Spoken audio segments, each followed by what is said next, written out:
Il y a eu des scènes de panique à l'aéroport international d'Istanbul, donc je vous le disais, 2 explosions, au moins 10 victimes, tous les vols ont été suspendus. Les autorités évoquent évidemment une attaque terroriste, 2 explosions, des tirs à la Kalachnikov.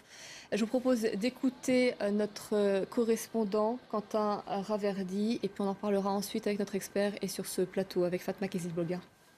Mais il a affirmé qu'un terroriste a ouvert le feu avec une Kalachnikov, puis il s'est fait exploser par la suite dans la zone de contrôle du terminal principal, à peu près avant les contrôles rayon X.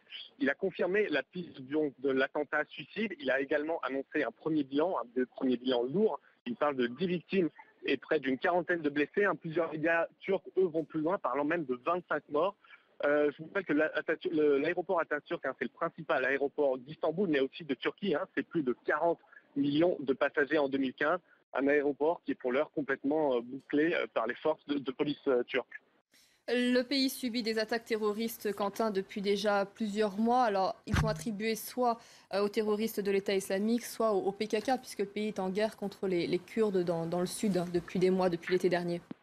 Et voilà, ce sont les deux principales menaces terroristes en Turquie. Vous disiez l'État islamique qui a frappé plusieurs fois à Istanbul. On se rappelle sur l'Istiklal, la principale artère piétonne de la ville, mais aussi à Sultanahmet, un endroit très prisé des touristes. Mais il y a aussi la menace kurde avec les Faucons de la liberté du Kurdistan, qui est en fait une organisation prête-nom du PKK, l'organisation terroriste kurde. Je vous rappelle que le TAC a frappé Istanbul il y a moins d'un mois, en plein cœur de la ville, aussi dans une zone touristique. Et il y a à peu près un an, les Faucons de la liberté du Kurdistan s'étaient déjà attaqués à un aéroport de la ville, l'aéroport Sabiha Gökçen, sur la rive asiatique d'Istanbul, une attaque au mortier qui avait fait une victime.